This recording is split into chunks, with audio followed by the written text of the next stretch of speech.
और नबी करीम सल्लल्लाहु अलैहि वसल्लम ने हर जगह हमारी हर ज़रूरत का ख्याल फरमाया। अगर आप दीन को पढ़ते जाएंगे तो आपको ज़रा भी दाएं बाएं देखने की ज़रूरत नहीं पड़ेगी। समझ आ रही है मेरी बात? ये बाल दाढ़ी का हिस्सा है, इसका भी जिक्र हमारे बुजुर्गों ने कर दिया। दाढ़ी कितनी होनी चाहिए इसका तज़किरा भी। एक सवाल मुझसे पूछा गया है कि बाद बच्चे दाढ़ी का डिज़ाइन बनाते हैं।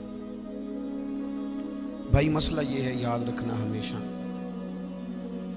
एक बंदा सुन्नत पर अमल नहीं करता वो गुनहगार है, और एक सुन्नत को सुन्नत समझ के मजाक उड़ाए तो काफिर है। सुन्नत को सुन्नत जानते हुए अगर उसका मजाक उड़ाएगा तो नहीं। समझ आ रही मेरी बात की? हमारे बच्चे डिज़ाइनों पे चलते हैं बेचारे, पता नहीं किसकी नज़र लग गई, और बड़ी चीज़ें हैं, लेकिन दाढ़ी के डिज़ाइन बनाना और गलत हरकत करना ये तो एक इंतहाई मज़मूम हरकत।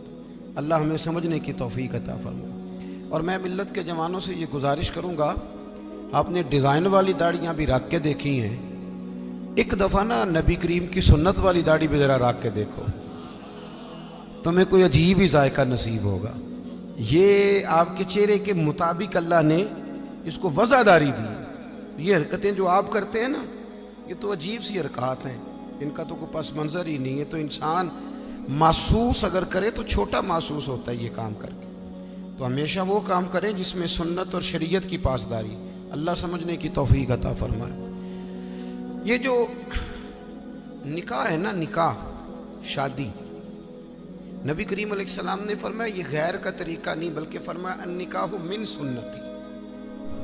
फरमाया निकाह तो मेरा तरीका है, निकाह मेरा तरीका है। और आप हैरान होंगे कि कुरान और सुन्नत ने जो शादी को और मियाँ बीवी को जो रिश्ता दिया है वो बड़ा ही अजीब दिया है। फरमाया हुन्ना लिबासुल लकुम व अंतुम लिबासुल लहुन। मर्द औरत का लिबास है और औरत मर्द का लिबास है। सर्दी गर्मी में भी लिबास जिस्म की हिफाजत करता है, सर्दी गर्मी के लिहाज से भी हिफाजत करता है। मर्द औरत की हिफाजत करता है, दुख में, तकलीफ में, गुर्बत में, परेशानी में। औरत भी मर्द की हिफाजत करती है, उसके बच्चों की, उसके घर की, उसकी निशानियों की। पालती तो माँ ही है ना बच्चे। बोले वल्दियत किसकी लिखी जाती? अब्बा जी की। जानशीन, सजादा नशीन, वारस, वो कौन किसका होता है? वो अब्बा जी का। लेकिन पालती पोसती कौन है? अम्मा जी। अब्बा जी अम्मा को बच्चे दे के रोज घर से जाते हैं, फलानी जगह जा रहा हूँ बच्चे संभाल, फलानी जगह जा रहा हूँ बच्चे तेरे। कभी ऐसा भी हुआ है कि अम्मा कहे मैं ज़रा 15 दिनों के जा रही हूँ कहीं, तो बच्चे तुम रख लो? होता है ऐसे? तो मर्द औरत का हुकूक का ख्याल करते हैं, औरत मर्द के हुकूक का। नबी पाक सल्लल्लाहु ताला अलैहि वसल्लम ना बड़ा ख्याल करते थे। हमारे यहाँ तो ये होता है ना, जो किसी का गुलाम होता है वो बेचारा सारी जिंदगी गुलाम ही रहता है। वजीर साहब भी, पीर साहब भी खिदमत कराते रहते हैं सारी ज़िंदगी, लेकिन उस बेचारे का ख्याल नहीं करते। मैं अक्सर कहा करता हूँ कि जब तक किसी पीर के आस्थाने पे झाड़ू दे तब तक तो मंजूर नज़र मुरीद होता है, और अगर उस बेचारे पे कर्जा चढ़ जाए तो पीर साहब कहते हैं ये उसका ज़ाती मामला है। जब तेरे घर में झाड़ू दे रहा था फिर ज़ाती मामला नहीं था। जब तक वो MPA के पोस्टर छिपवा रहा हो, सारी ड्यूटियाँ कर रहा हो, तब तक तो वो सियासी कारकुन। और अगर उस बेचारे के घर में गुर्बत आ जाए, उस पर कोई मुकदमेबाजी हो जाए, कहीं उलझ जाए, तो फिर क्या कहते हैं? उसका जाती। अब कैसे जाती मामला हो गया? मेरे अजीज, मेरे महबूब करीम अलैहिस्सलाम का तरीका मुबारक था, किसी पे कर्जा चढ़ता तो हुजूर उसका भी ख्याल करते, कोई बीमार होता तो हुजूर तीमारदारी करने जाते। क्या खूबसूरत लफ्ज़ हैं बुखारी के। हुजूर ने फरमाया मेरा कोई उम्मती इंतकाल कर जाए, अगर पैसे छोड़ के जाए, तरका छोड़ के जाए, माल छोड़ के जाए, तो फरमाया उसके वारसों में बांट देना, लेकिन अगर उसके जिम्मे कर्जा हो ना तो मेरे पास आ जाना, मैं अपनी उम्मती का कर्ज अदा कर दूंगा। मेरे पास आना, मैं कर्जे दूंगा। ये महबूब करीब ने बयान। तो हुजूर ना जरा ख्याल करते। तवज्जो, हजरत रबिया बिन काब ये ना नबी पाक सल्लल्लाहु अलैहि वसल्लम को वुजू कराते थे, पर मजे की बात है वुजू भी तहज्जुद वाला कराते थे। कौन सा जी? बोल के बताइए। समझ आ रही है आप हजरात को? कौन सा वुजू कराते थे? तहज्जुद का वुजू कराते थे। ये वही है जिनसे हुजूर ने फरमाया चल रबिया कुछ मांग ले। बड़े सियाने थे, कहने लगे या रसूलल्लाह जन्नत में वो वाला मकान चाहिए जिसके पड़ोसी आप हो, जिसके पड़ोसी आप वो वाला मकान। एक दिन ना नबी करीम सल्लल्लाहु अलैहि वसल्लम ने इनसे फरमाया रबिया शादी क्यों नहीं करते? रबिया बोलिए। तो मुझे एक साहब एक दफा मिल गए, कहने लगे मैनू मेरे हजरत साहब डकिया सी ब्याह ना करी। मैं क्यों ना आप कीता है कि नहीं? तो दो कीते ने, तो मैं क्या तेनू कल ही डकिया सो। अजीब फलसफा है ना, यानी किसी और के लिए फकर का हुक्म है, हमारे लिए ये किस किस्म की फकीरी है? अजीब मिजाज है ना ये। यहाँ तो कोई मकासद हो, अल्लाह ताला समझे, समझने की तौफीक अता फरमाए। अल्लाह ताला हमें तौफीक दे कि हम इस बात का ख्याल करें, लेकिन अब मिजाज है हमारा। बहरहाल आमदाम बरसरे मतलब हुजूर ने फरमाया रबिया शादी क्यों नहीं करते? तो कहने लगे या रसूलल्लाह ना तो दौलत है, ना माल है, ना घर है हुजूर, ना नौकरी है, और फिर रंग रूप भी कोई नहीं। मेरा रूप भी नहीं तो मेरा रंग भी नहीं, तो मैनू यार मनाउण दा ढंग भी नहीं। हुजूर कुछ पता ही नहीं, कौन मुझे रिश्ता देगा? हुजूर खामोश हो गए। दूसरे दिन फिर वुजू कराने आए तो महबूब ने पूछा रबिया शादी क्यों नहीं करते? अर्ज करते हैं कि या रसूलल्लाह ना घर मकान, ना जायदाद, ना कोई और शय, कौन रिश्ता देगा? हुजूर अलैहिस्सलाम खामोश हो गए।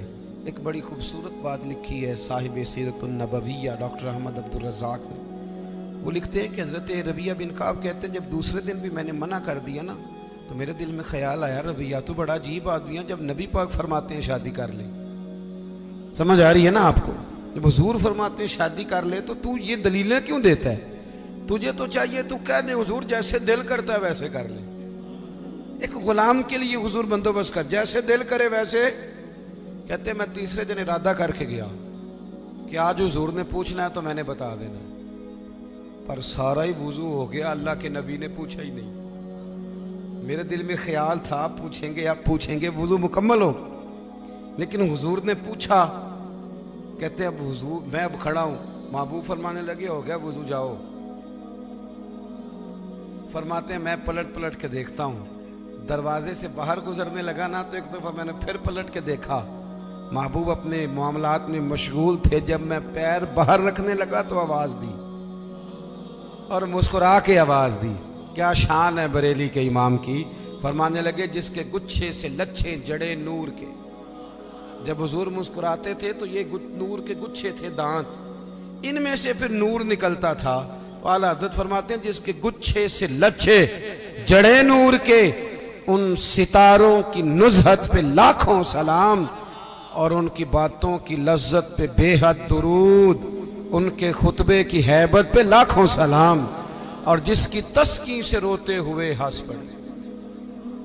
हुजूर जरा सी तस्कीन करते थे तो रोने वाला हंस पड़ता, तो फिर बड़ा इंतजार करना पड़ता होगा, 2-2 घंटे हुजूर मुस्कुराते नहीं होंगे। तो आला हज़रत फरमाते नहीं भाई ये भी मसला कोई नहीं, ये भी मसला कोई नहीं कि 2 घंटे के बाद मुस्कुराएंगे तो रोने वाला हंसेगा। फरमाने लगे जिसकी तस्कीन से रोते हुए हंस पड़े, उस तबस्सुम की आदत पे लाखों सलाम। ये तो आदत है नबी पाक की, तुम्हें इंतजार नहीं करना पड़ेगा, तो आदत है हुजूर। तो हुजूर ने फरमाया शादी कर लो। कहते मैं मुस्कुराया, दौड़ के वापस आया, या रसूलल्लाह जैसे हुक्म हो कर दे। मेरे महबूब की भी क्या बात, क्या अंदाए हैं रसूल करीम की। हुजूर ने फरमाया फलां कबीले के सरदार के पास जाओ, उसे जाके कह कि अपनी बेटी का निकाह तेरे साथ कर दे। आप फरमाते मैं गया, सलाम ली, अंदर दाखिल हुआ, उन्होंने बुलाया, मैंने कभी हुजूर ने भेजा है। और महबूब ने कहा अपनी बेटी का निकाह मेरे साथ कर दो। हज़रत रबिया बिन काब रदी अल्लाह तआला अन्हु फरमाते माँ ने उसके बाप की तरफ देखा, उस लड़की के बाप की तरफ, और लड़की के बाप ने माँ की बड़ी बड़ी जो है वो फिक्र होती है लड़की के माँ बाप, दोनों ने एक दूसरे की तरफ देखा तो इनकार नहीं किया कि मैं नहीं हमने नहीं रिश्ता देना, बल्कि लड़की का वालिद कहने लगा कि महबूब से अर्ज करना मैं आऊँगा, मैं खुद आके हाजिरी दूंगा, उनसे अर्ज करना मैं आऊँगा। हज़रत रबिया बिन काब रदी अल्लाह तआला अन्हु कहते हैं मैं निकल रहा था, नबी रहमत सैयद आलम सल्लल्लाहु अलैहि वसल्लम का वो पैगाम लेके, तो मैं निकल रहा था, मैं आगे बढ़ रहा था। फरमाते हैं जब मैं दरवाजे से बाहर हूँ, तवज्जो है ना मेरे दोस्तों, कहते हैं जब मैं दरवाजे से बाहर होने लगा ना, पैर रखने ही लगा था, तो वो लड़की पर्दे के पीछे से बोली, तवज्जो है मेरी बात पर, वो खातून पर्दे के पीछे से बोली और बोल के कहने लगी, गुलाम ठहर जा।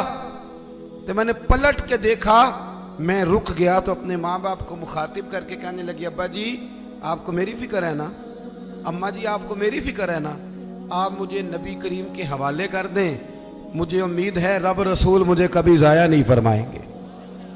अल्लाह नबी मुझे ज़ाया। हजरत रबिया बिन काब कहते हैं मैं वापस आ गया, सारा बंदोबस्त हुजूर ने करके दिया, सारा बंदोबस्त। आप बात को समझें, दीन हर जगह इंसान का ख्याल करता है। फरमाते हैं नबी पाक सल्लल्लाहु अलैहि वसल्लम ने हज़रत उस्मान गनी को बुलाया, फरमाया खजूर की गुठली के बराबर होना चाहिए। हज़रत उस्मान कहने लगे हुजूर हाजिर हो जाएगा। फरमाया उस्मान पूछोगे नहीं मैंने क्या करना है? अर्ज की हुजूर बता दें क्या करना है। फरमाया रबिया की शादी है, इसने अपनी बीवी को हक महर देना।